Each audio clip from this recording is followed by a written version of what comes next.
Meeting of the Climate Action Council for 2022. Happy Earth Week. It's my pleasure to see you all here again today. We're holding today's meeting by webinar as a matter of safety and to allow broad participation across the state. And I will hand it over to Farah Anderson from CADMIS to walk us through the procedures for today's meeting before we dive into the agenda. Sure, thanks, Sarah. We'll keep it targeted now. Most of us are quite familiar here. If we can go to that slide. Just a reminder to everyone as we're going through, in particular on a couple of items. First, just to remain on mute when you're not speaking, and to remember to unmute yourself and then remute yourself following comments that you would like to make. When you would like to make a comment, use the hand raise function that is shown on the bottom right of the slide here. And remember to lower your virtual hand after you speak so that we can track who has current comments and questions to raise.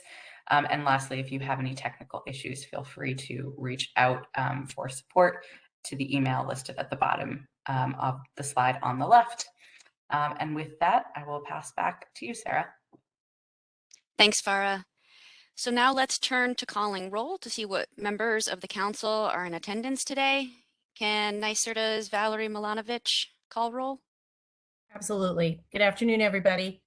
Commissioner Harris, or Co-Chair Harris, sorry. Good afternoon. Good afternoon. Co-Chair Sagos. Good afternoon, everyone.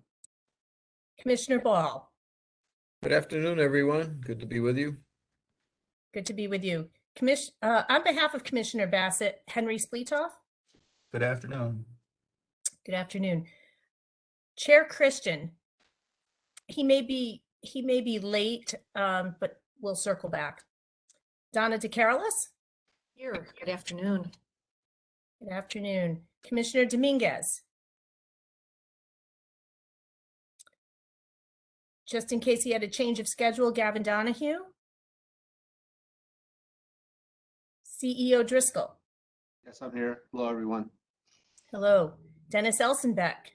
Here. On behalf of CEO Falcone, Rick Shansky. I'm here. Good afternoon, everyone. Good afternoon. Rose Harvey. Dr. Howarth. I'm here. Thank you.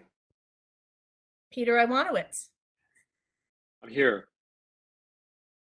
On behalf of President Knight, Kevin Hansen. Here. Good afternoon. Good afternoon. Commissioner Reardon. Good afternoon. Good afternoon. On the chance she had a change of schedule, Ann Reynolds. On behalf of Secretary Rodriguez, Keisha Santiago Martinez. Hi, good afternoon, everyone. Hi. Raya Salter. Present, thank you. Dr. Shepson. I'm here. Good afternoon. Good afternoon. Commissioner Wisnauskas. Hi, here.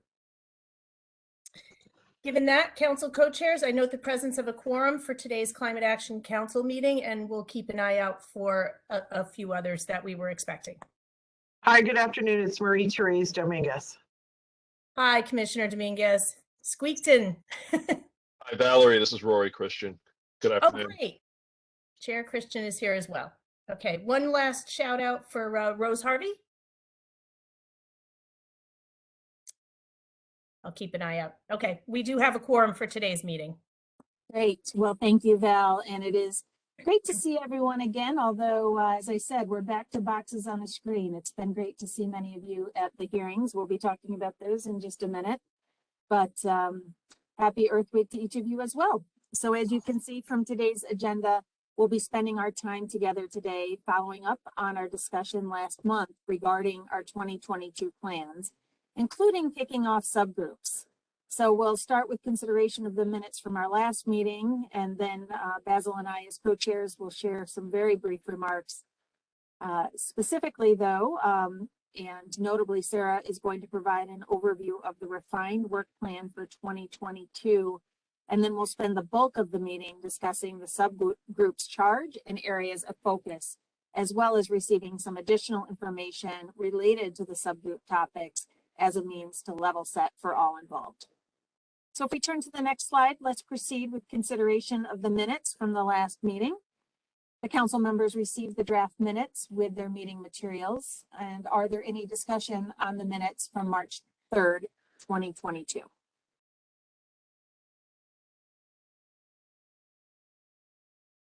Okay, well, we can then move to approve the minutes. I will ask for a motion to approve the minutes. I'll So move it. moved. Second. Thank you. Does anyone disapprove of the minutes?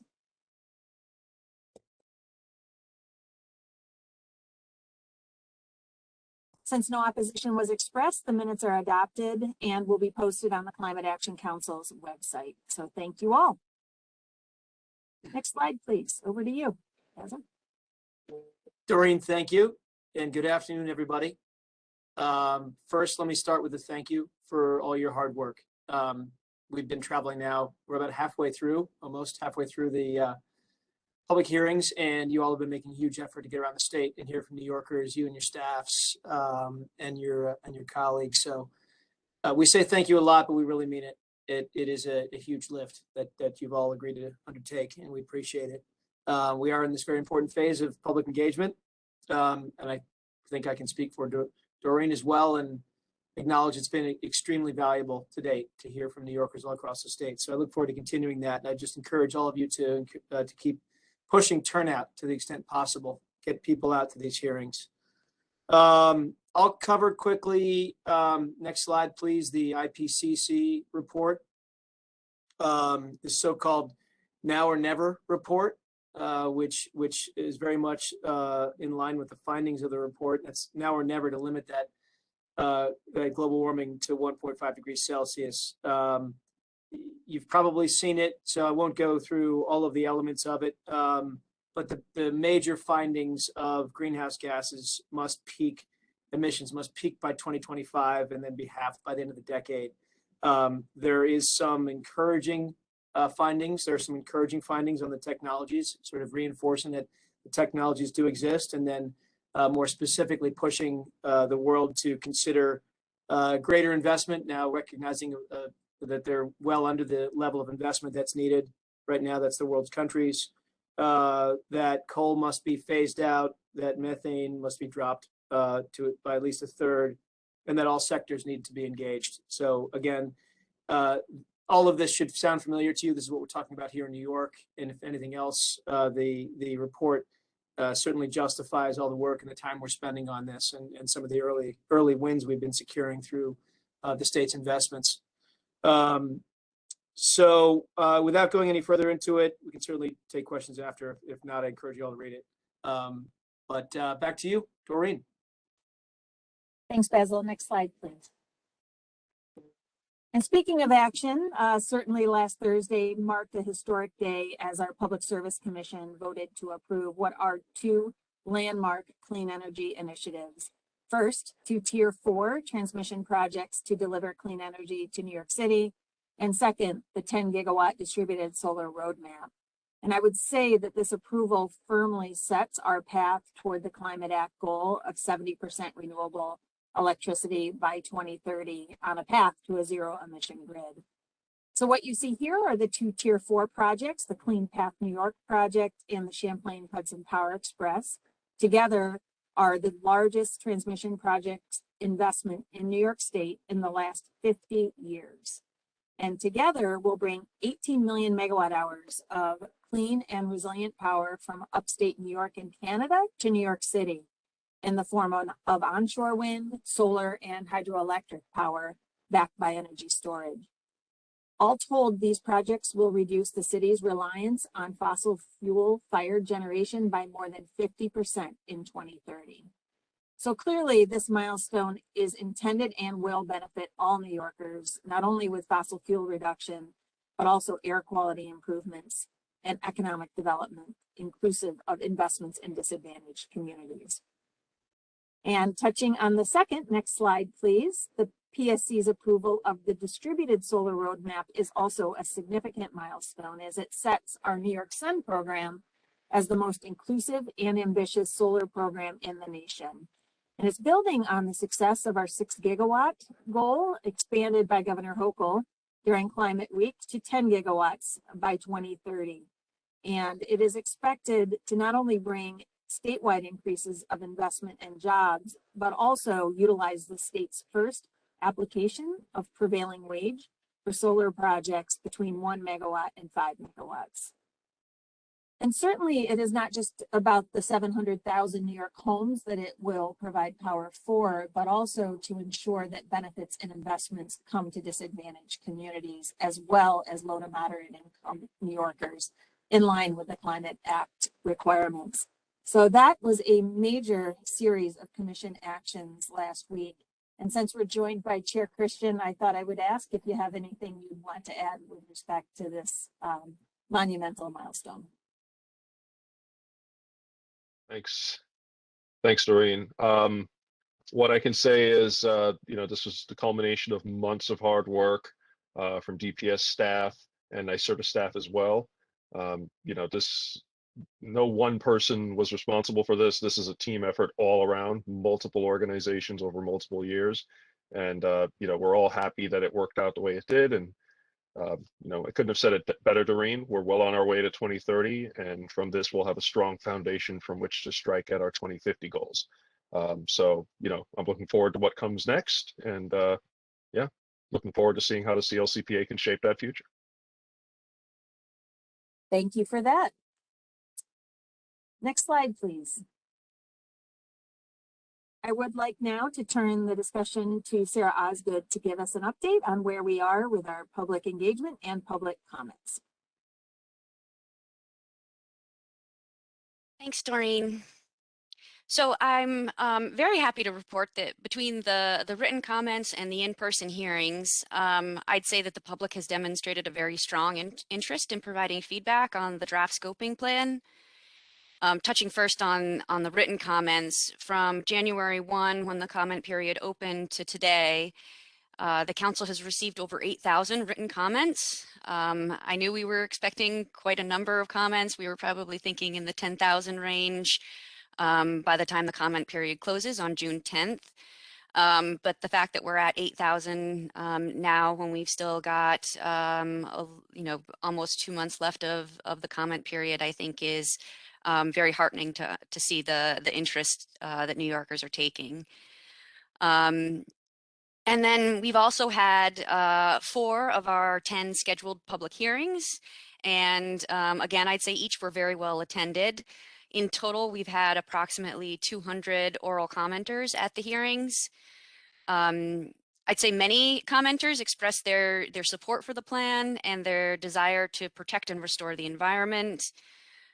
We heard emphasis on the importance of environmental justice and ensuring that disadvantaged communities are prioritized when making decisions in the plan.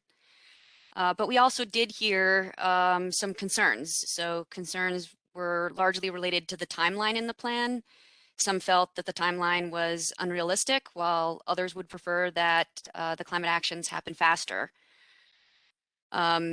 We also heard concerns about affordability of electricity and the cost of the transition, specifically the cost associated with moving homes to all electric. And along those lines, concerns about the potential adequacy of reliability of electricity, especially during storm events. We did also hear a number of commenters express concerns about potential job losses among energy and utility workers, and encourage the council to take action that would ensure that the transition would be just for existing workers, as well as disadvantaged communities and new workers coming into the clean energy field. And then I'd say finally, we also heard competing feelings about the use of green hydrogen and biofuels, as well as the future use of the gas system infrastructure. But just wanted to remind folks that the public comment period is open through June 10th. And so would encourage folks to continue providing comments and joining us for the public hearings. back to you, Doreen. Thank you, Sarah. I've also attended each public hearing we've held so far, and I am thrilled with the turnout. And also it's been great to see many of our council members present as well. I know Basil and I have both learned a lot. So since we do have a lot to cover in our shorter than usual meeting today, let's get into more of the substance. Sarah, I understand first you're going to briefly cover the overall schedule for the year before we get into the subgroups. Yes, that's correct. Great. All right, so if we could jump ahead to slide 12, I think it should be. Great, thank you. So at our last meeting, I showed a high-level schedule that had 3 main phases for activity for the council. The first being information gathering, the second being discussions and deliberations, and the third being the final scoping plan drafting and finalization. And so here, just want to get into a little bit more detail to how those pieces fit together. So first, I've depicted what I generally describe as monthly meetings of the council, but as I did refer to at the last meeting, it may be necessary for the council to have more frequent meetings to accomplish everything that is set out ahead of us for the year. So for now, we're planning on at least monthly meetings, but I think there's a chance that would increase as we get closer to the summer and then through the end of the year. The next level down on the table shows the public comment period, which goes through June 10th. Given the volume of comments that we've already seen coming in to date, we'd expect that I guess we'd anticipate that we'd get an additional volume, a significant volume of comments. And so we're planning for approximately a month after the close of the comment period to be able to provide a distilled summary of the comments that we've received. We are reviewing comments in the interim, and we'll be doing our best to expedite this, but just wanted to set expectations given the significant volume that we've seen so far. The next layer down is addressing the subgroup activities. Here, we're initiating the kickoff today, or putting that forward for council consideration today. We expect that this activity would be at least 2 meetings a month, and that final recommendations from the subgroups would be shared with the council in the August timeframe. And then finally, the last row shows the scoping plan drafting. There are obviously many sections that need to wait for some of these additional processes to carry out, but we'll also be reviewing the whole plan and identifying areas for potential updates. And so the thinking is that we'd aim to identify these areas and bring you proposed changes periodically throughout the year, rather than waiting until later in the year to receive a full draft of the plan. So this may come in a series of phases, but we're trying to make it be a little bit easier for council members to review. And I think that provides probably the high-level summary that I was looking to provide here, but happy to take any questions or comments if there are any at this point.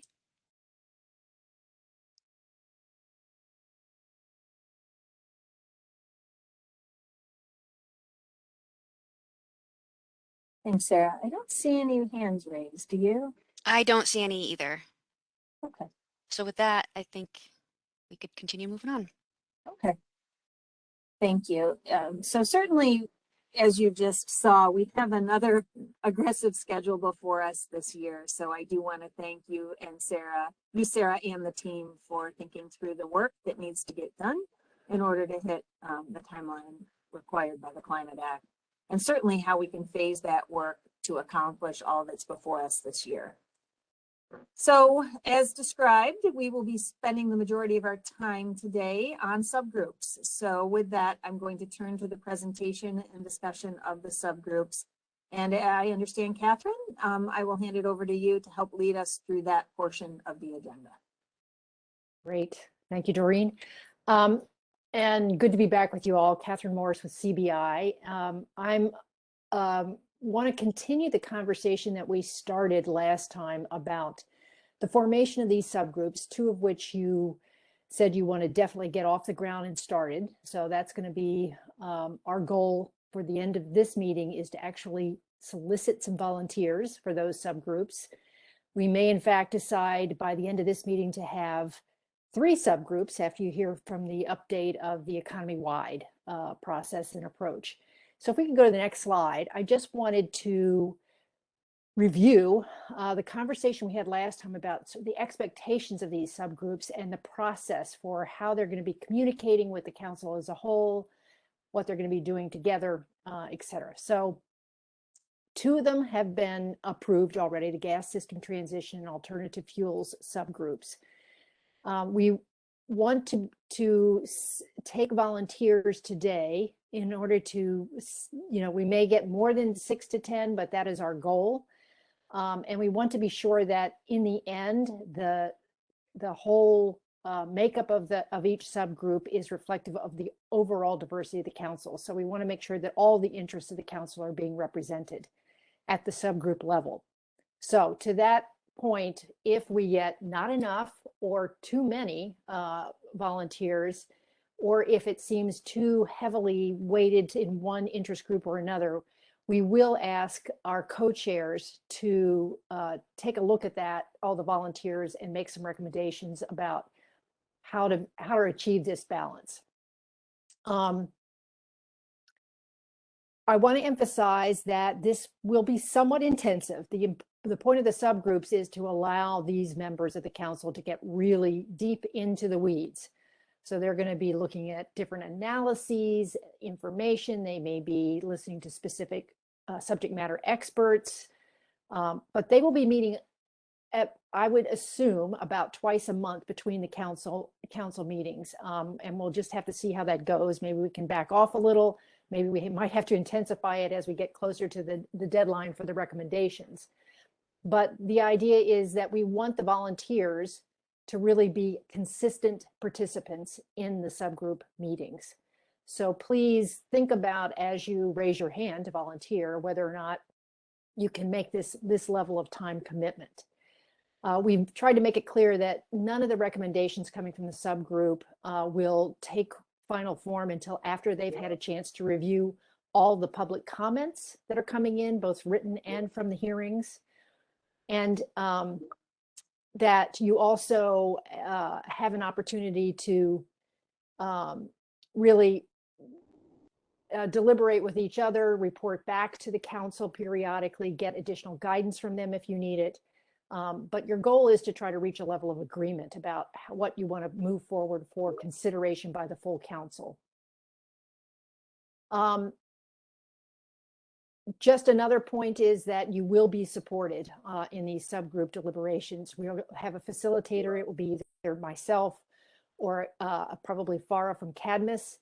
And you will have a state staff team that will be there to be responsive to information needs, as well as just making sure that the process keeps moving forward. So we're not just throwing you out there on your own to try to figure it out. And then finally, this came up really in our discussion last week. We wanted to be sure that there was a certain level of transparency. These will not be open public meetings, but we want to make sure that both the public and the council are able to see on a near real-time basis what the discussions are about, any type of work products that might be developed, any kind of information or analysis that's being shared at the subgroup level, as well as what their next steps are going to be, so you can actually track the progress. And certainly you're free to talk to any of the other subgroup members if you're not a member of the subgroup about what's going on at any point. We also assume that at these meetings, before they come to full recommendations, that they'll be coming back to you with periodic reports. They're going to be telling you where they are, what they're thinking about. As I said, ask for additional guidance if they need it. So we expect this to be really, a back and forth conversation. So I think that's all I really wanted to say specifically about, as a reminder about what these groups look like. And we wanted to then take the time today to share back with you the expectations in terms of the actual scope and questions that the focus that these different subgroups are going to take on. So what are you asking them to do? And the main thing that that involves is we want to give you a little bit of background or context for that too. So we have a couple of very short presentations, one on the gas system transition to give you kind of a one-on-one on the gas system itself. But after we talk about these charges, which incorporated your input from last meeting, we do want to just confirm that we're on track and make it clear that this is not necessarily the final charge, or this is not only what they're going to do, but it is at least the starting point. So you're kicking off these groups, and you'll have a chance to make changes to that or ask them to do more, or if you're seeing that you need more information and they can't actually get all the way to the end, maybe they'll be coming back with some interim recommendations instead. So just to make sure that you understand, we're going to be needing your okay on this charge, these subgroups, and then we expect to actually get them started at the beginning of May. So let's start talking about what that looks like. And I guess that goes to Jessica first to talk about the gas system transition subgroup.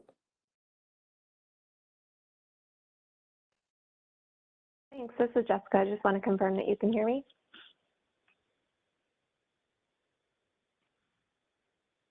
Yes, you can. Yes. Okay, great. Can we go to the next slide, please? And one more. So first, good afternoon, members of the Climate Action Council. My name is Jessica Waldorf, and I am the Chief of Staff and Director of Policy Implementation at the Department of Public Service. I am here today to give an overview of the gas system transition subgroup that was discussed at the last council meeting. And this slide here provides an overview of the scoping plan directives, the purpose of the work group, and some of the key focus areas that we plan to address. And first, the draft scoping plan outlined a specific task for the council, which was to develop and include a framework in the final scoping plan through which agencies can develop a coordinated strategy for the orderly downsizing of the gas system. Development of this coordinated plan will be led by the Department of Public Service and supported by NYSERDA, LIPA, NYPA, and the Department of Environmental Conservation, and developed in consultation with utilities, environmental justice groups, and sectoral experts with an evaluation of successful plans in other jurisdictions. The purpose of this working group is to develop this framework, that's what we've scoped out, which will include recommendations for the coordinated plan to reduce emissions from the gas system through an orderly transition that is equitable, cost-effective, and maintains system safety and reliability. Some focus areas are outlined here based on past discussions of the council, questions to be addressed, and areas of additional research. The working group will evaluate each of these areas during the development of the framework over the next couple months. And before I transition to the next couple slides, I just wanted to pause and see if there are any questions from the council members before we continue. So really the bottom line question here is, I think we've tried to capture your input as well as going back and looking at the scoping plan to make sure we got everything that was in the scoping plan that was potentially within this focus area. Anybody have any concerns about this being the starting place for this subgroup? Or do you have any questions if you're thinking about volunteering?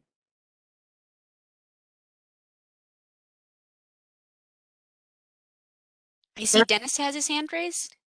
And Raya also has her hand raised. Great, Dennis. For some reason, I cannot see the hand raising function. So I appreciate you helping me out on that. Wave. Yeah, Dennis. So Catherine and Jessica, what I'm reading this, but again, I'm not sure I understand who is in the group. There's going to be 6 to 8 Climate Action Council. Are you saying that the subgroup is NYSERDA, LIPA, NYPA, and the DEC? Then you said there'll be consultation with the utilities, environmental justice groups. Can I ask, shouldn't the utilities actually, as well as the environmental justice groups for that, shouldn't they be a member of that subcommittee? Shouldn't we at this point be getting true subject matter expertise engaged in this?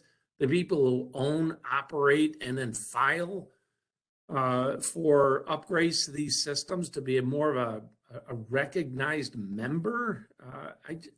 Well, let I'm me kinda clarify confused. that, yeah, the members of the subgroup are any council members, any Climate Action Council members that volunteer. And yes, they absolutely can reach out and get input from the utilities, the utility task group, from subject matter expertise. That is part of their charge, that they would be reaching out to get analysis, additional analysis as needed, and input from experts. I guess specifically my question is, why aren't they just part of these are the experts, the utilities, they've been doing this for a few years. Why aren't they just on as a member so that we just talk to one another? I don't understand this consultation stuff, so. Sure. We're not at that point anymore. Sure, Dennis, this is Jessica. And just to specifically address the top half of this slide that speaks to the agencies that are members, this language was pulled directly from the draft scoping plan, and I was referring to the agencies that would be, tasked with developing this coordinated plan following the framework that gets scoped out by the Climate Action Council. So I just want to make that distinction here.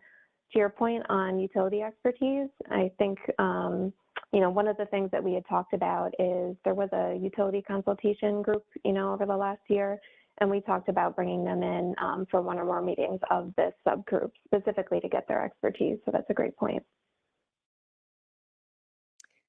Raya, did you have an additional comment? So yes, I heard some clarification, but I share the slight. I could use some clarification on, I get that there's this directive that was pulled from the plan and mentions these agencies in a framework, and then we go straight to the work group purpose. So it's not clear to me, what is the directive of the actual group, and who will be involved, or I guess if that scoping plan directive is there for context, I could use a little more clarification on that. Second, why won't these meetings be public? I don't understand why they wouldn't. What is the rationale? And I would suggest that they should be public. And then one other thing I just noticed off the top, I see there's this full consideration of reuse of gas and alternative fuels, and then there'll be another alternative fuels group. So I'm wondering what the duplication is there, and how will that be handled? Jessica, you want to jump in on that first question? Sure. So just to clarify, and sorry, I was trying to make this clear, separating out the directive from the scoping plan versus the purpose of the work group. I think to simplify it, the work group purpose is to develop the framework by which agencies following the final scoping plan will, first develop and then implement a coordinated plan for the downsizing of the gas system. So the working group is setting out, I would say, like the guardrails, the specific criteria that this plan has to address, the specific questions it has to answer, alignment with the recommendations of the scoping plan, and then the agencies will be tasked with developing this plan, following the conclusion of the working group and the release of the final scoping plan. So that's your answer to question one. I'm going to skip to the third question and leave the public question up for maybe Catherine and Sarah. But on the consideration for reuse of gas infrastructure and alternative fuels, that was a specific question that was raised by some of the council members prior, basically asking us to discuss what role these fuels will or won't have in the transition of the gas system. But certainly, that's a topic that will be discussed and, debated amongst this work group. But we're also going to be coordinating with our counterparts that are running the alternative fuels group to make sure that there's alignment between our two efforts. Yeah. They're very interrelated. And to the public, making it a public forum, we wanted this group to be small. So we wanted it to be potentially small enough to be, not a quorum, so that you didn't need to have a public, didn't have to wasn't required to be a public meeting. In part, we wanted the group to be small because we need them to be nimble. We need them to meet frequently. So we need some flexibility in calendaring, a small group of people. And we want them to be small enough so that they can actually, get into some pretty heavy duty technical details on these topics. And, spend a fair amount of time together to build the type of, understanding and joint learning that's going to be required for them coming to agreement on recommendations. So all that nimbleness and kind of the deep dive requirements we felt were better suited to them meeting as frequently as possible and not necessarily in public. And Sarah, you may want to add more to that. Yeah, I think you covered most of it, Catherine. I think we've also talked about having report out at the council meetings from the subgroups so they can keep the council apprised of where they are in their discussions. And I think we also, could consider doing, meeting summaries and posting them online or something similar to that. We want to create a space where the council members feel comfortable sharing their thoughts, their questions. And again, I think I've mentioned this before, it takes a little bit of vulnerability, I think, to have the openness of kind of the conversations that we need to push some of these topics forward.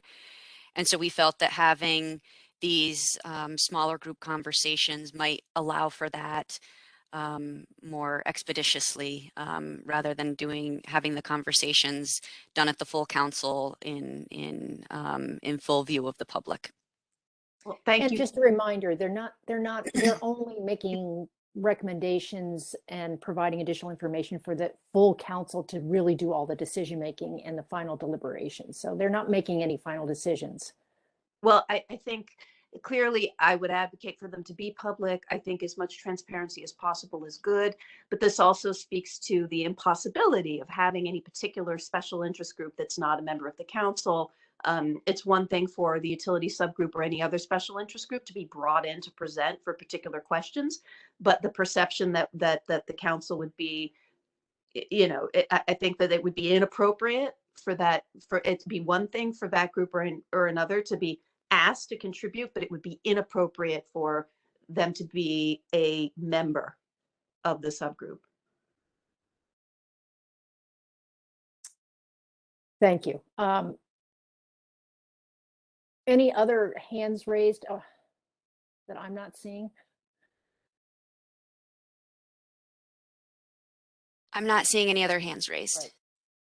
Well, we can come back to the question about holding the meetings in public when we get to the end after we've gone through all of this and ask for volunteers. I think that is an important question to make sure that everybody is comfortable with the way we proposed it. So, Jessica, back to you. Great. Thank you. And thanks for the questions so far. So next, to give a better sense of the work that we'll be seeking to accomplish in this group, the next few slides will provide a high-level overview of the gas system, how it works, and the rules and regulations that govern the system in New York. In the interest of time and the fact that we have several other items to discuss following my presentation, I plan to run through these rather quickly, and we'll save any additional detailed discussion as part of the future meetings of this working group. Providing a comprehensive overview of the gas system is certainly an interesting task to accomplish within 10 minutes, but I'm gonna do my best. And so with that, the left side of this slide provides an overview of who is responsible for the various pieces of the gas system and what New York can and cannot control. New York State does not have jurisdiction over the big interstate pipelines. Instead, the Federal Energy Regulatory Commission, or FERC, handles the permitting and rate making of pipelines that cross state lines.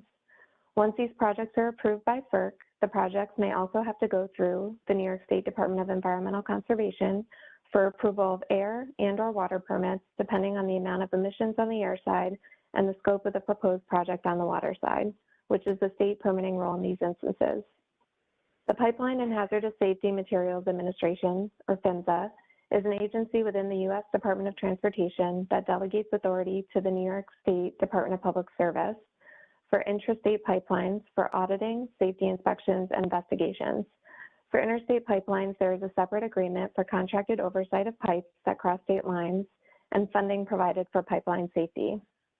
The Public Service Commission has jurisdiction for approval of permits under Article 7 for the siting of larger pipelines within its borders that are generally not connected to the interstate system.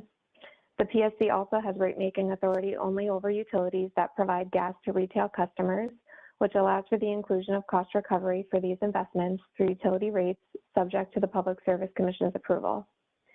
DPS staff participate in rate cases involving the interstate pipeline companies whose rates are subject to FERC jurisdiction.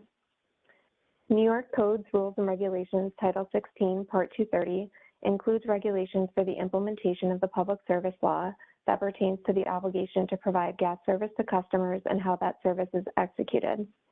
These regulations address what facilities new gas customers are entitled to receive at no charge and how the charges should be calculated for facilities in excess of these entitlements. An aspect of these regulations, known also as the 100-foot rule, provides that residential customers are entitled to 100 feet of gas service line and 100 feet of main extension, while non-residential customers are entitled to 100 feet of main extension and any portion of their service line which lies within a public right-of-way. This means that the costs associated with those service lines are socialized to the rest of the utilities ratepayers. To be clear, the PSC does not have any jurisdiction over natural gas production and plays no role in the setting of commodity prices for natural gas. The PSC only approves pass-through of such costs through the gas adjustment clause. Also, utilities are not allowed to mark up supply costs passed on to consumers. Lastly, the Department of Public Service does not have any rate-making authority over delivered fuels such as oil or propane, and also does not have any rate-making or siting related authority over those delivered fuels. This is particularly important because large swaths of the state are not served by natural gas. Recent census surveys show that only about 60% of households in New York get their fuel from heating from natural gas. We also do have safety jurisdiction, however, over hazardous liquid pipelines, including jet fuel or propane pipelines. The right side of this slide provides an overview of the New York State gas industry. In total, there are 18 different gas systems that the New York Public Service Commission and Department of Public Service has jurisdiction over. Those include 11 major local distribution companies and 7 small private or municipal systems. This infrastructure includes nearly 50,000 gas distribution main miles and nearly 40,000 miles of gas service lines. There is also over 3 million service lines connected to this infrastructure, feeding nearly 5 million customers, of which 4.5 million of those are residential. Demand response via interruptible customers has been effective in reducing demand on the gas system, most notably in New York City. When demand response is triggered, companies switch to backup fuel for the duration of the response period. It is important to note that if all customers were to remain on the gas system during a peak winter day, the system would likely not be able to accommodate the size of that demand. In those instances, there is more demand than supply available when it gets really cold, which is why demand response programs and interruptible customers are so important. For example, all of the New York City power plants have fuel oil as a backup fuel. These power plants are interruptible customers and use fuel oil on the coldest days of the year. Next slide, please. This slide provides a set of visuals to demonstrate how gas originated and the sources of where it comes from. The first commercial gas well in North America was drilled in Fredonia, New York in 1821. The reason why I included it here is I think that we can think of New York being a pioneer at the time in the creation of the gas system, and now New York being a leader in the transition away from it. And with that, next slide. Gas is a physical commodity that you have to transport from one area to another via distribution lines or physical transport through another means, such as trucking of compressed natural gas, which I will highlight later. The gas system carries at least 3 times the amount of energy on a peak winter day than the electric system carries on a peak summer day, not accounting for line losses. This presents a challenge for continuing to meet peak heating demand and a topic for continued discussion as part of this work group, and the net impact of electric load as a result of the electrification of heating in our building inventory. And next slide. The slide here provides a visual of all the different components of the gas transportation system. The efficient movement of gas from producing regions to consumption regions requires an extensive, safe, and effective transportation system. In many instances, gas produced from a particular well has to travel a great distance in order to reach its point of use. The transportation system consists of a complex network of pipelines that are designed to quickly and effectively transport gas from its point of origin to areas of gas demand.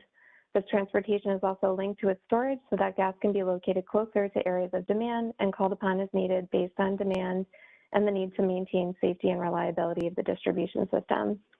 In order to ensure the efficient and safe operation of the network of gas pipelines, pipeline companies routinely inspect these pipelines for corrosion, leaks, and defects. There is an extensive set of safety precautions associated with pipelines that help to make it the safest method of transporting petroleum and gas according to the Federal Department of Transportation. Department of Public Service audits the inspections done by operators, and out of all of the components on this slide, DPS and distribution companies have jurisdiction over the distribution mains and the storage of liquefied natural gas or propane. And with that, next slide, please. Gas can also be stored for times of peak demand. Demand for gas fluctuates daily and seasonally, while production and pipeline imports are relatively constant in the short term. Storage of gas during periods of low demand helps to ensure that sufficient supplies of gas are available during periods of high demand. Gas is stored in large volumes in underground facilities and in smaller volumes in tanks above or below ground. Before the late 2000s, almost all the gas in New York came from the Gulf of Mexico or Canada, so it was important to have a way to store it in the Northeast. We needed storage to be able to have that capacity locally. This local storage also reduces emissions from the transportation of gas, since with having it locally, the gas travels less miles to get to its intended use. And with that, next slide. When demand gets really high in the winter, we need to have supply nearby to meet customer demand and maintain safety and reliability. There are two main types of gas underground storage facilities, which include depleted gas or oil fields and salt caverns. On the difference between working versus base storage, working gas refers to the period of time when gas is pulled into the distribution system when it's cold, and when gas usage is down in the winter, it is reinjected into the storage system to be held for when demand increases. Base storage refers to the amount of gas that stays in the storage cavern or well at the time to ensure deliverability. This demand capability is part of what the Public Service Commission reports on in its annual winter forecast in the fall to make sure that the system is ready for the winter period based on projections of demand. Liquefied natural gas, or LNG, is gas that has been cooled to a liquid state for shipping and storage. LNG tanks have no pressure and cannot burn until it's turned into a gas, so the safety risk is very low. There are LNG facilities in New York City that provide gas only during peak events to National Grid and Con Edison customers. The volume of gas in its liquid state is about 600 times smaller than the volume in its gaseous state. This process makes it possible to transport gas to places pipelines do not reach. In its compact liquid form, gas can be stored in specially designed containment vessels smaller than those used for compressed natural gas, reducing the footprint needed to accommodate this type of storage. And with that, next slide, please. Compressed natural gas, or CNG, is produced by compressing gas to less than 1% of its volume at standard atmospheric pressure. CNG is stored on board a vehicle in a compressed gaseous state and at a pressure of over 3,000 pounds per square inch. It's used in light, medium, and heavy-duty applications. Trucks, ships, or barges transport the gas from a remote well to a pipeline or from a pipeline to a customer location. Sometimes the gas is transported to remote filling stations for CNG-fueled vehicles. CNG does not require a lot of infrastructure as it's stored at a temporary facility, which reduces costs, but does come with safety concerns with the transportation and distribution of a very high-pressure gas. CNG is also used by the state's utilities or local distribution companies during peak demand days. For example, there are CNG injection facilities located in both Con Edison and National Grid's New York City-based service areas. Trucks carrying CNG provide the gas to inject into their systems on the coldest days, again, to meet peak demand. And with that, next slide, please. Some of the major activities for distribution companies include gate stations, where companies receive and measure gas deliveries, reduce pressure for the distribution system, and add odorant for safety purposes. There are regulations in New York as to how much odorant has to be inserted into the gas. System design, construction, and operations, similar to pipeline practices, is the next component. And metering and customer service, the companies must measure gas used by customers, bill and receive payments, respond to customer calls on safety, service, and billing questions. Companies must also ensure that sufficient but not excessive supplies are delivered through the pipelines and storage also known as peak facilities to meet customer demand while maintaining optimal system pressure. The bottom half of this slide provides a closer review of the components of the gas system that fall within PSC and DPS jurisdiction. Overall, the gas system is over 99% reliable, which means people hardly ever lose gas service. Avoiding the loss of gas service is of critical importance, since when service is lost or there is a loss of pressure, it results in a lengthy, manual, and expensive effort to return customers to service. When service is lost, we have to shut off every customer manually, open the valves, make sure the piping is safe, and then turn the service back on. This process is very costly and time intensive. This is in contrast to the loss of electric service, where there are no valves or anything like that to turn off. The electricity just gets turned back on after an outage. If there is a pressure loss, it could result in tens of thousands of customers losing service in the dead of winter for sometimes up to a week or more at a time. Past analysis estimates that at least around $1,000 cost per customer to return to service, not including the property damage such as frozen pipes or other costs that would incur as a result. Absent utility personnel physically shutting off valves from the inside of the house, all houses that are served by gas, the gas would just be released through any appliance that uses gas and cause an immediate safety problem. Simply stated, gas outages are incredibly dangerous and something that the Commission tries its utmost to prevent. That is why we focus so heavily on maintaining the reliability of the system and only approving necessary infrastructure projects that mitigate the potential for risk of failure of that system. Next slide, please. This is where DPS plays a similar role to the New York Independent System Operator for the state. DPS monitors the local delivery companies' operations of their systems. This includes a review of making sure enough gas is coming in order to feed demand and that the system is running the way that it should. Companies have to have supply contracts with producers and capacity contracts. Those companies need to have room on their pipe from when they buy the gas to get it into the system and then out of it into the storage facilities. As a supply commodity, gas costs in New York are passed through to customers based on the utilities cost to procure it in the market. When we start shrinking the system, companies have to be strategic as to how they shed supply and capacity contracts to meet demand, while at the same time not cost consumers to pay more than what they should. This is why demand projections in the future are so important, as well as the need to revisit existing regulations and codes to give utilities clear direction on how much demand will be on their system in future years.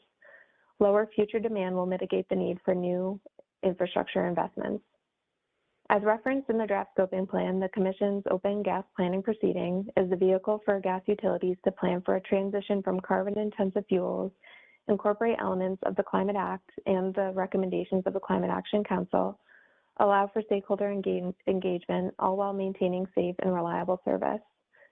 Thank you for your time today, and for those of you that decide to join the Gas System Transition Working Group, I hope this made you interested to join and look forward to future discussions on these issues. Thanks so much. Thank you very much, Jessica. And I just want to say that, this is a lot of information that some of you may know very well and some of you may be hearing for the first time. And our intent was really just to give you a sense of the number of complex issues at play in the gas system and where, as Jessica started this, where New York particularly has levers to have influence on that. And I don't think we don't have time today to talk, to actually go in and answer specific questions about the content, but it would be good to know if there are specific areas that Jessica covered, specific parts or topics within her presentation that you would like to know more about. And then we can bring that back to the council in more detail, perhaps. Is there anybody want to just flag something that you would like to have more information about? Yes, Raya. Well, first of all, I thought that was excellent. I'd like to invite the speaker to maybe co-present at my next energy law class because I thought that was excellent. Thank you so much for that overview. All I was going to mention is that the issue of how the equipment and all these processes will be impacted by increased climate risk is something that I'd like to see thought about or incorporated in our discussion, in addition to, environmental justice issues broadly. Agreed. Thank you. Suggestion. Anyone else have anything in particular? Okay, a bunch of hands just went up. Peter Iwanowitz. Yeah, hi, thanks, Jessica. Your hand is working, by the way. Yeah, it is. I figured it out. Jessica, thanks for the overview presentation. I want to go back to one of the earlier slides, and I was curious not to see a reference to Section 7 of the CLCPA that requires all departments, including DPS, to screen decisions for consistency with not only the emissions limits in the law, but also prioritize co-pollutants in disadvantaged communities. So I don't know if that was an oversight or if there's a decision to be made that that section of law for some reason doesn't apply to the gas projects, but I think it does. Yeah, I think it's the way that I had structured that slide to specifically focus on regulations per se. But I definitely want to confirm that Section 7 of the CLCPA is something we firmly use as a screening tool for any infrastructure investment, including our rate cases that come to the Public Service Commission for review and consideration. Great. I thought that was the case, and I just wanted to bring it forward. Thank you. Thanks. And Dennis, I see your hand is up as well. Yeah, well done, Jessica. This is hard, but it just strengthens my resolve. I just think that as part of these subgroups, because I'd like to be a member of the subgroup. My background is electrical, but this is where I think I belong. But I really encourage us to include utility interface as an active member. The idea that we will have conversations in the subgroup, and then one of us will say, "Oh, we ought to go outside and get some subject matter expertise input," when in fact it should be just Q&A, fluid. Given the turnaround of this, unless we have a major gas grid study or gas study in front of us, some of this is going to take interaction, and I just encourage us to get them more formally versus this obscure consulting role that's out there. That's all. Definitely, and I'll make an initial attempt at answering your question, Dennis, but I think it's something we can continue to discuss as part of the work group. One of the things and the focuses that we're trying to narrow in on this subgroup is really the development of this framework, and what is this plan going to look like? What does it have to include? And then certainly as part of the development of that plan, the continued engagement with the public, including the utilities and other stakeholders through the gas planning proceeding. I think we have a lot of vehicles to continue to engage outside parties and make sure that their input is taken into account as we move this forward. Thank you. All right, I don't see other hands. So we will come back to that charge and the area of focus when we ask for volunteers, so you'll see that again. But maybe with that, we should move to the alternative fuels presentation from John Williams. Great, thanks, Catherine, and good afternoon, everybody. So we'll just go on to the alternative fuels subgroup, if maybe just move to the next slide. But, just to frame this a little bit, as a starting point, what we want to have the group kind of look further into is in the analysis that was used to support the scenarios in the draft scoping plan, in order for us to appropriately meet the emissions reduction level across all the economy, we do see that there was alternative fuels that were necessary to build into the system. But those fuels, were utilized in spaces that allowed us to achieve the emissions reductions requirements of the CLCPA in each of the scenarios. So I think that that's just a foundation to work from. These were identified as potential applications. What we would seek from the subgroup is to look at the various scenarios, look at these applications, and then deliberate as to the appropriateness, effectiveness of those identified uses, and then return to the council with any recommended revisions to any of those scenarios or to a final scenario.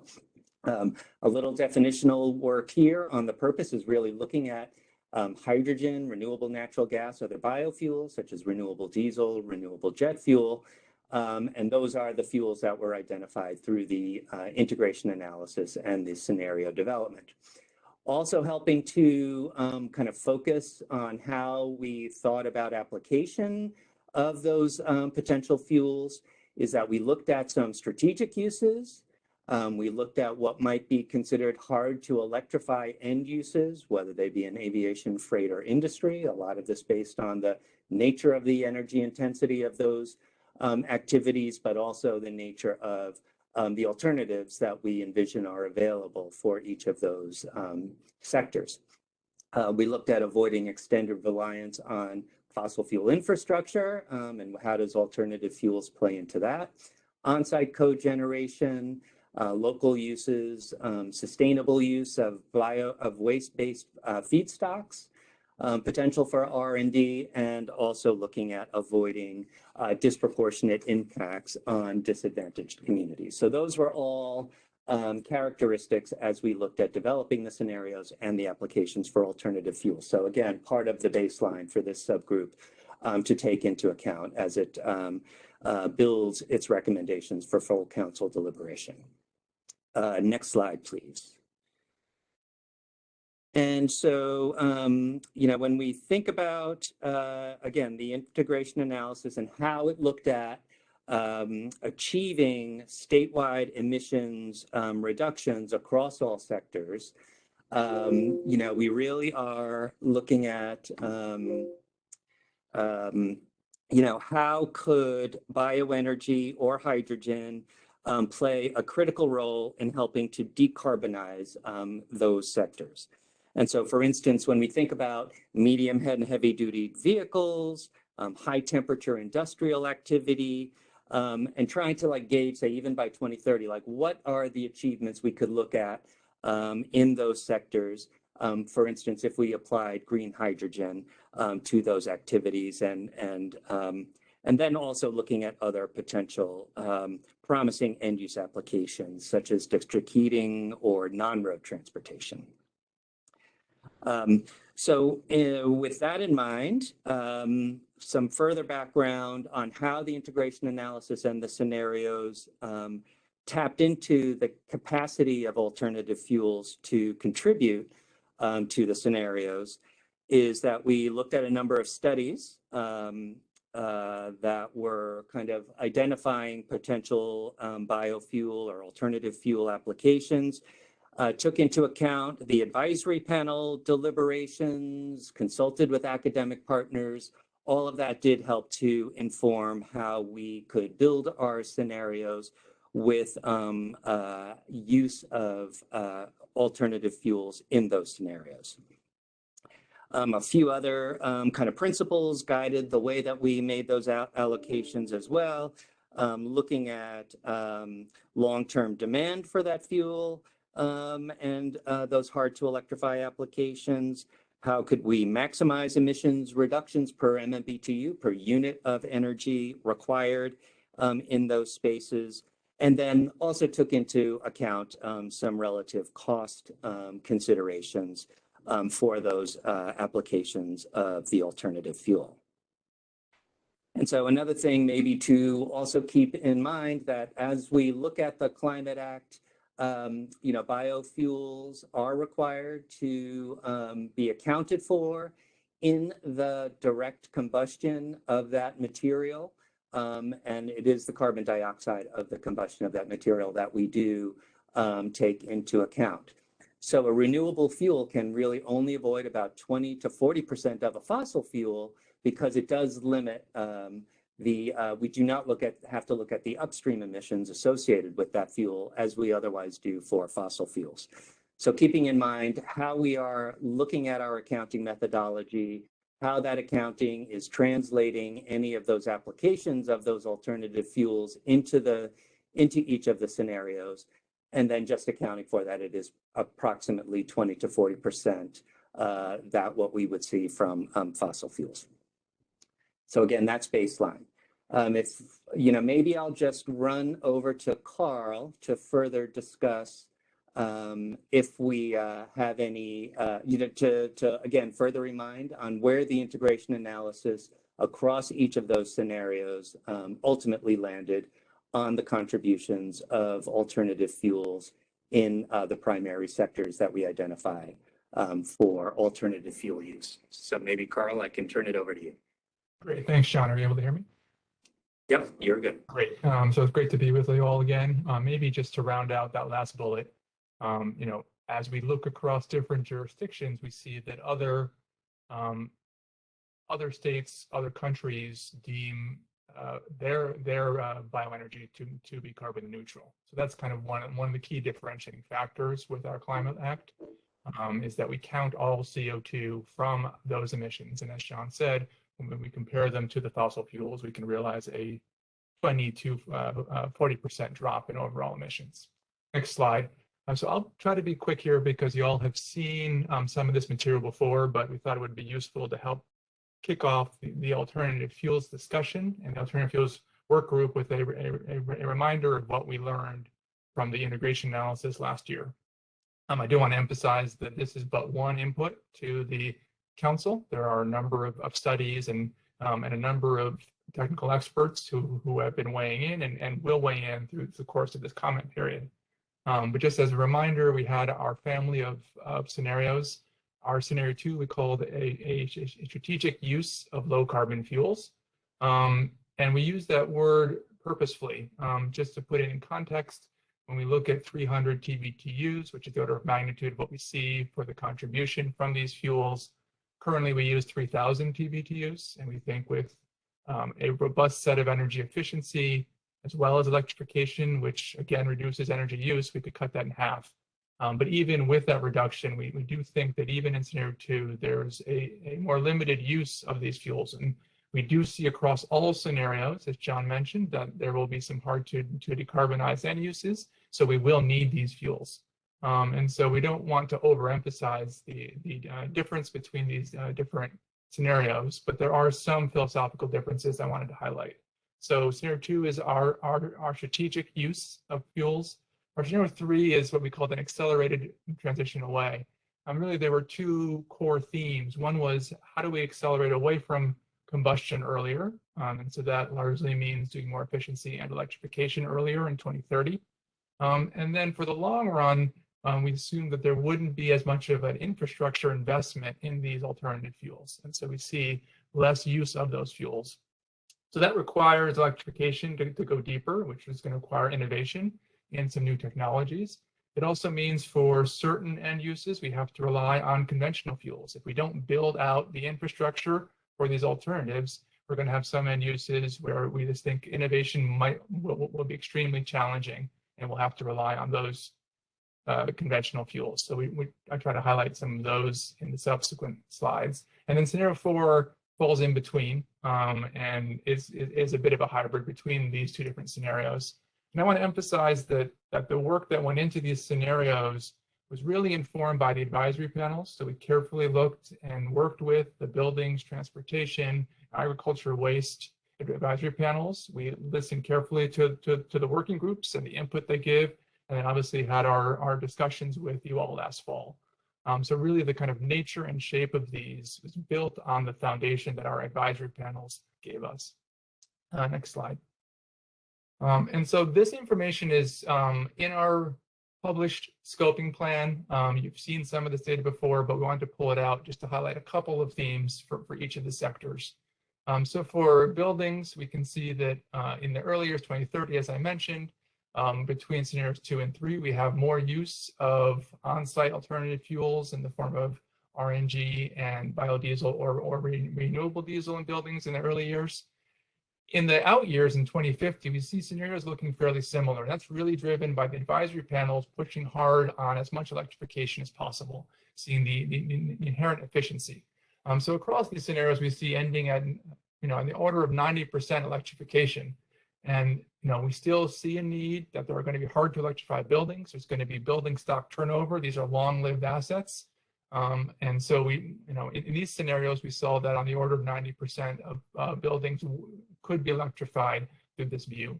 And we have some alternative fuels use even in buildings across all scenarios and a small amount, including RNG and hydrogen mixed in. Next slide. So the story for industry is fairly different. We see a more diverse set of fuels that are going to be needed in the long run. There are many different applications that are dependent on certain fuel types, both the quality and the nature of those fuels. You'll see a range of electrification between 50 and 60%. And as across all scenarios, given the limited amount of biogenic resources, we see a potential prominent role for hydrogen across all our scenarios. And so, on the order of anywhere between 15 and 30% of final energy for industry will still be some form of alternative fuels. And there will be still some need for fossil fuel inputs. And that really limits what the other sectors can do. We do see that there are some key emissions across waste, agriculture, industry, and transportation that are going to still need to emit CO2 without some new form of innovation. Next slide.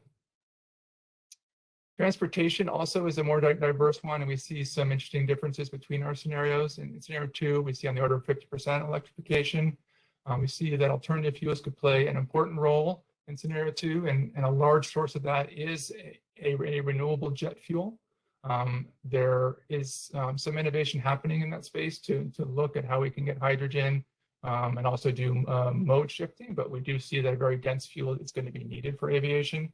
When we look at our scenario 3, you'll see there's much less of the alternative fuel because we haven't built out the infrastructure. But interestingly, we are seeing some limits there around 60% of electrification. And what that requires, therefore, is for that system, especially for jet fuel, to rely on the existing conventional fuels. And so that's some of the hard trade-offs that our scenario analysis, again, informed by the literature, informed by the panels, is showing us.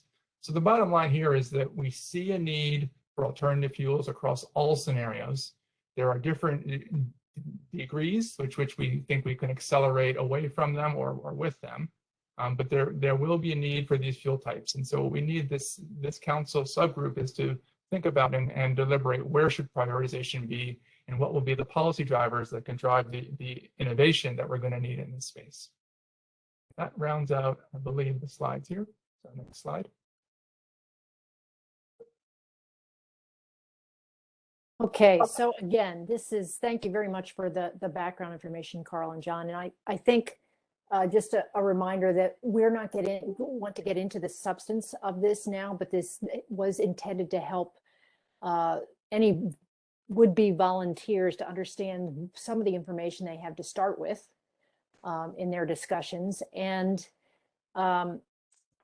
again, if there's more parts of that the full council, you think the full council would benefit from hearing more about, we can certainly take that request on and bring back some more information at the next meeting. But again, you've heard most of this on the integration analysis before, so this isn't new information. The other, I guess if we could scroll back a couple slides to the purpose and the focus of this subgroup, I just want to confirm that this appropriately captures some of the feedback you gave us at the last meeting. Again, we scanned the scoping plan to make sure that everything that had been raised in the scoping plan was captured here as well. And does anybody have any problems with this being a starting place for this subgroup? Is there anything major missing element here?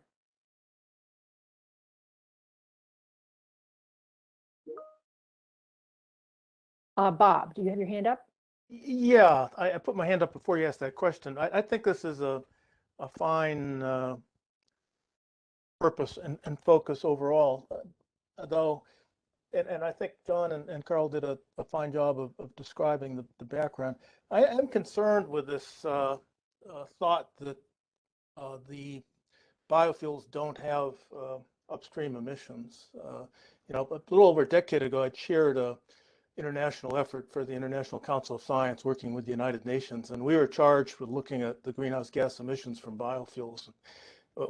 They're large, you know, there are a lot of upstream emissions. And in fact, there's a new paper that came out in the proceedings of the National Academy of Sciences today, which sort of updated some of what we did and said that some biofuels have overall emissions that are larger than fossil fuels because of these upstream emissions. So I'm very worried about that. And if I wouldn't start with that assumption. So either this subgroup has to take that on, or we need to somehow delve into that more deeply.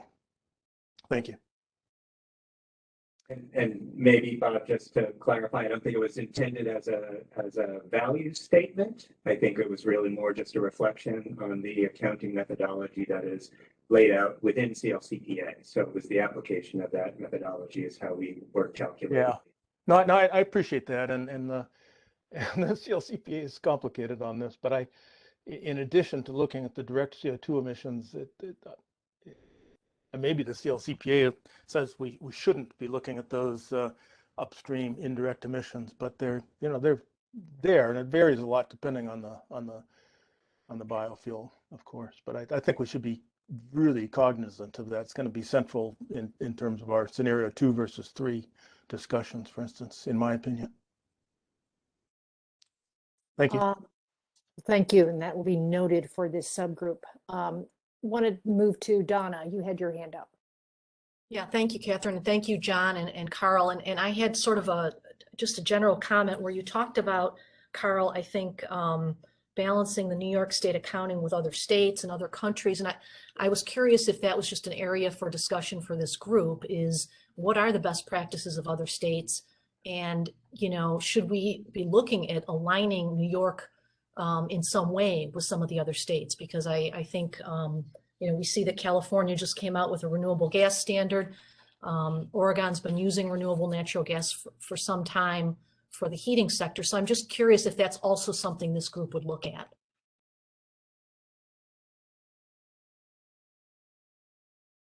Maybe I can jump in on that, Donna. But you know, if that is you know, where the subgroup members would want to take some of the discussion, I think we would leave that to the subgroup members to deliberate. You know, I think we're hearing a little bit of that from Bob even as well. You know, perhaps thinking about both you know, where some of the science, the literature, as well as the best practices are that we know of, you know, could be all taken into account in the subgroup discussion. Thank you. Thanks, John. And Raya. Just noting again, it's unclear why there would be, just that coordination will be important, because it's unclear why there would be the same, like, duplicating analyses or presentations or input on, say, RNG in this group and in the gas group. I think it's worth thinking about having it exclusively, you know, of carving that out of this particular group, but just noting that clearly, you know, real coordination will be necessary so there isn't duplication. Agreed, and it's appearing more and more that there'll be maybe some joint meetings of these subgroups where there is that overlap, and particularly the analysis and background information. Appreciate that comment. So, any not hearing any major concerns, we will. Oh, one more hand went up. So, Peter.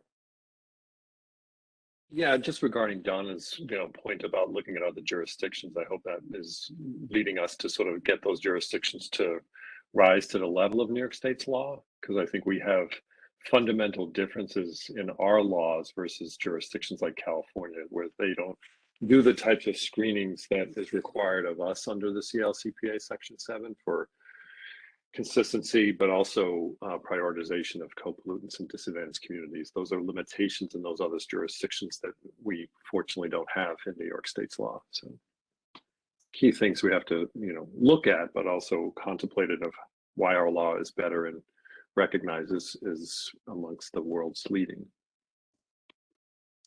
Thank you. Well, we will take this then as the starting place for this subgroup. And again, we'll come back to this when we ask for volunteers at the end. Can I turn it now to Jared Snyder to bring you an update on what the economy-wide task group has been doing in response to your request for more information at the last meeting? Yeah, thank you, Catherine. And if we can go to the next slide, please. At the last meeting, unlike these first two subgroups, or these first two subjects, there wasn't a decision to establish a subgroup. At first, the council wanted to see some additional information, and particularly two pieces of information. An application of the criteria mentioned in the scoping plan to each of the potential economy-wide approaches, and then also a discussion of potential analyses that could be undertaken to support the decision-making. So we have a little bit of information to present on those two subjects to inform the council's decision on whether to establish a subgroup. And I'm going to have to be really quick. Next slide, please. So we've put in the PowerPoint 4 slides that apply the criteria mentioned in the scoping plan to the 3 economy-wide policies under consideration. One is carbon pricing, a carbon tax or carbon fee. Second is cap and invest. Third is a clean energy supply standard that would be applied economy-wide. So we have work with staff from a number of agencies. We have attempted to, in an objective way, apply those criteria to each of the policies. We've avoided any weighing and any judgment as to which comes out better. We think that's really for the council to determine, perhaps aided by the deliberations of a subgroup. The organization of this, let me just walk through each really briefly. This one looks at the certainty of emission reductions, the certainty of the carbon price, impacts on disadvantaged communities, and affordability. The next slide looks at some of the competitiveness issues. So the risk of leakage, the potential for minimizing carbon cost, supporting economic development and innovation. Which of these policies, does, sort of helps in that area. Next slide, please. And then the next two are a few more miscellaneous ones. Should it apply economy-wide or to specific sectors, for example, interaction with other regulatory programs? And next slide, please. And, the potential for incorporating multi-jurisdiction programs would be another one of the factors to consider. So they're all listed here. I'm not going to go through them in any more detail than I just have today, but maybe the council can think about those criteria, moving forward. The idea is, and the council may want to, dive in deeper in each of these or assign that to a subgroup to basically work off of this and maybe at that point do the weighing of which one of these policies does better. So let me turn it over now to Vladimir Gutman-Britton of NYSERDA to address the analyses that you requested. Thanks, Jared. And on the next slide, I think you can see a summary. So, hi all. This is the first time you see me. So I've been watching you all work since before starting NYSERDA in December, and so happy to be with you all virtually. So the kind of research and analysis that we want to bring you kind of falls into two sort of separate categories, into two buckets. So one is want to be able to share with you the existing state of knowledge on these policies from the literature and the experience in other jurisdictions that have adopted a price on carbon. And we want to also commission new analysis to better understand the impact of a price on carbon specifically on the state of New York. So the first question on this slide is we want to aim to share data on some of the key policy design choices in the pursuing a system like this and the particular trade-offs that might come with it. So this will rely on existing research as well as a survey of what other jurisdictions have done, looking at how they've tackled various problems, challenges, and priorities. Second question, we'll aim to share with you all the impacts of existing systems in other jurisdictions on a variety of different metrics, their impact on emissions, the economy, equity in those places that have adopted such policies in North America, Europe, and beyond. And the second category of questions, like I said, is intended to really answer, is to commission new research to really evaluate what are the impacts of a policy like this on New York specifically. So we want to evaluate the impact of a fixed trajectory, energy-only carbon tax system. I just want to note that we're opting for this kind of policy not as an endorsement of this approach over another, like a cap-based approach or other types of coverage choices, but sort of as a result of limitations on modeling tools available to us in the scoping plan timeline. So while we'd be evaluating this one type of policy, we still think it would provide insights into how other approaches might work. So this analysis will help elucidate the impact of such a carbon tax on emissions and a variety of macroeconomic metrics, things like economy-wide energy spending, leakage of emissions and economic activity, and other such things. And then the final category of questions we hope to be able to bring to you all is a potential impact of a large-scale investment program, including a sense of scale and the kinds of emissions reductions that such a program might be able to yield under different spending choices. And we'll also seek to kind of unpack the kind of impact that pricing and an investment program might have on specific clean energy solutions, key technologies, things like EVs, heat pumps, and things like that, so we can better understand how the economics of those solutions changes as a result of different policy choices the state will make. So our hope is to sort of bring this sort of package of research to you that enables us to both learn from and improve on other jurisdictions and the lessons they have to teach us, as well as looking specifically at New York's unique economy and how it might respond to a policy like this. And I'll pass it back to you, Jared. All right, next slide, please. Informed by the information we presented and the analyses that Vlad identified, questions that the council may want to explore, either by itself in a meeting or in the meetings of a subgroup, could be, is an economy-wide policy needed to achieve the CLCPA limits or provide the necessary funding? What policy goals should be prioritized? Reducing emissions, promoting climate justice, reducing costs. All those are things for the council to deliberate on. What policy option best achieves or balances those goals? Should this policy be implemented economy-wide or applicable instead to a subset of sectors? Should New York prioritize a multi-state approach? Those are some of the questions we identified, but there may well be others that the council would want to ask. So let me hand it over now to Catherine for any questions and then to discuss the next steps. Yeah, thank you very much, Jared. We're about down to the wire here, and I think one of the questions for the council that you left open because you did want to see how the information already in the scoping plan played out in the type of matrix that has been laid out.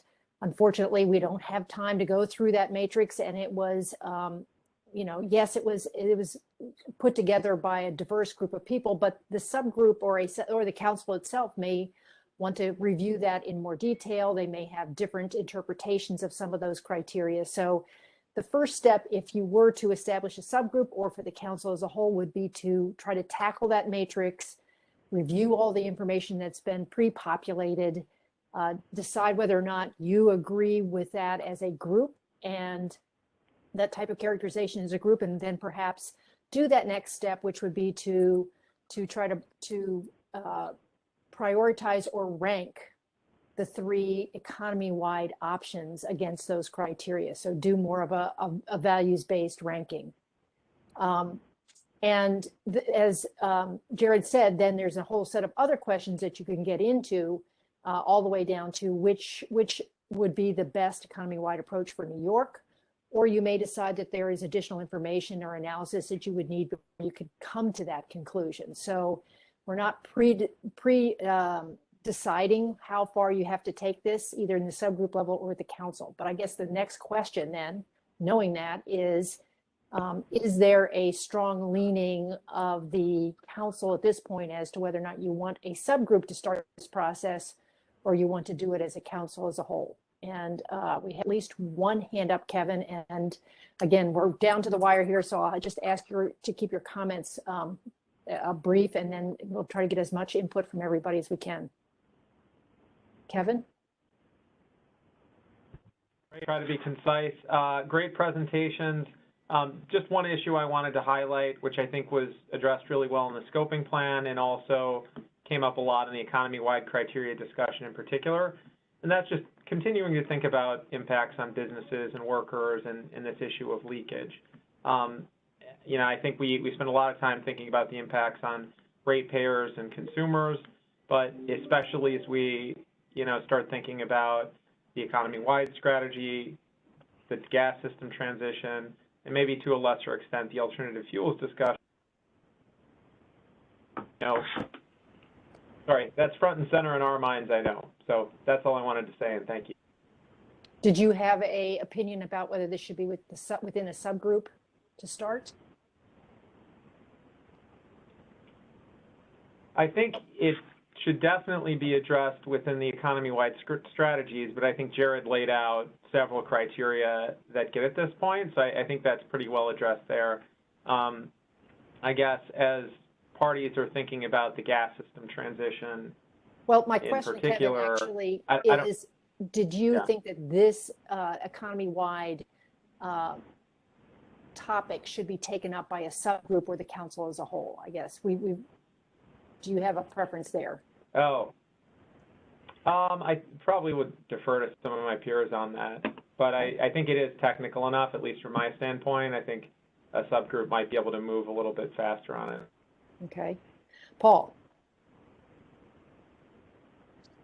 I just wanted to throw in a quick opinion that I think it will happen more efficiently if there is a subgroup of people with the appropriate expertise in these options. Thanks for your input on that. Donna? I echo the comment that Paul just made. I agree. I think it should be, it's complicated enough, and I think it would warrant it, a subgroup. Okay. I'm going to jump then and put this into the reverse and say, is there anybody that would object to having this conversation started, at least at the subgroup, and then coming back to the council as they get further into it and report back to you? Is there anybody that would object to that? Kevin and Paul, I'm assuming your hands are still legacy hands, so I'll go to Raya. All right. I want lobbying an objection per se. I'm just, you know, I think that certainly we'll need to, I don't know, be careful how we parse it. You know, when you talk about what should we prioritize climate justice in the design, I mean, I don't think that's really on the table, but that would be a no. You know, so just mentioning that. I mean, that could act, you know. I think this actually goes back to your concern about transparency. Any subgroup would have to be very, very clear at how they arrived at any kind of consensus agreement, and you know, that would be something that you would on that criteria and all the other criteria, how they weighted them and what was their rationale behind that. So I think you raise a good point. All right, it sounds like we do want a subgroup. And I will, we had intended to take volunteers. I know we're past the time that we plan to convene or to close out this meeting, I do think that there is the outstanding question that Raya raised about these meetings being public. And here's what I would propose. We had intended to give you not just this opportunity in this meeting by raising your hand if you're interested in each of these groups. We can, if people are willing to stay on a little bit longer, we can still go through that process. We will also extend that out in a few more days after this meeting so that we'll notify all the council members that they can respond to Sarah and let her know if you need to have give it more thought, or there's a number of people that weren't able to make this meeting. So anybody who wants to volunteer will have another opportunity to do it after the meeting. And as I said, then we need to rebalance it. I would like to just test Raya's suggestion that these, there's trade-offs to making them public versus keeping it, below quorum and not making them public, but sharing. I think you have our commitment that if we did that, we would share meeting summaries on a timely basis that would be made public on the website, and we would also have those monthly updates to the council at the public council meetings. That said, I think it's important to see if there are members, a large number of the members of the council who feel that these meetings should absolutely, of the subgroups, should absolutely be public every single meeting. So if there's others that agree with Raya, I guess I would ask if you could raise your virtual hand or raise your hand in front of your face so that we can all see it. And so we can get a general sense. To see two virtual hands. One, Bob, is that you? Yeah, so you're raising both, right, Bob? So it's, anybody's real hand I'm missing. So we have 3 virtual hands.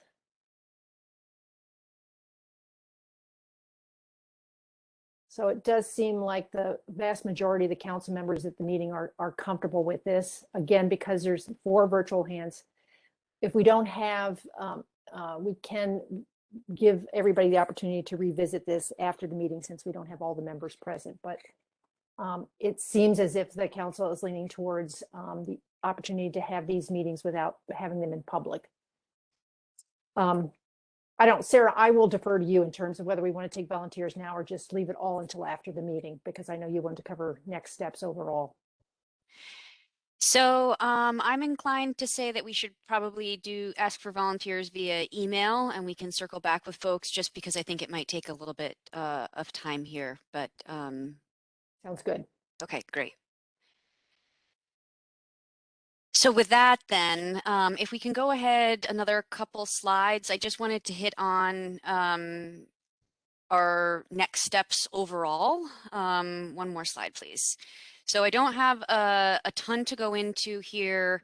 I wanted to remind folks that we do have 2 comment periods open. Obviously, there's the one on the draft scoping plan. I'll get to that in just a second. But here, this slide is speaking to the draft disadvantaged communities criteria that was released last month. There's a public comment period associated with that that's open through July 7th. And you can see a couple different ways to comment here. They're also going to be having some public education sessions as well as hearings, and those will be advertised on the Climate Act website. And then if we can go to the next slide, again, just wanted to put in a plug for the draft scoping plan public comment period. This one goes through June 10th. We still have 6 additional public hearings that are scheduled, and we're also taking public written comments via several different ways, USPS mail, by email, and via an online comment form at climate.ny.gov. So with that, I'd say that I'll send out an email with these slides to the council members requesting members to identify their interest in which subgroup that they would like to be part of. And we'll also be looking for a follow-up council meeting likely for the second half of May. And so we'll start canvassing appropriate times that work for most of the members for that. And with that, I would just turn it back over to Doreen and or Basil to see if there's anything else that they wanted to close out this meeting with today.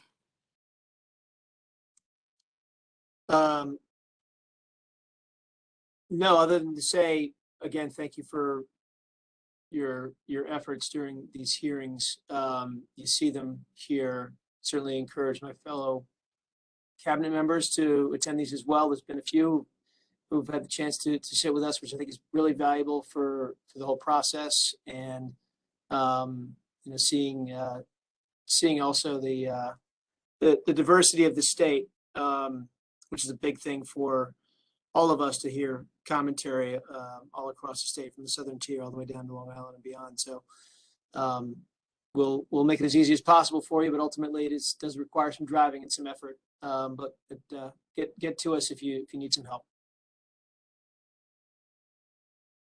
And I'll just close by saying thank you, and thanks for staying a little late tonight. Good progress in another busy year.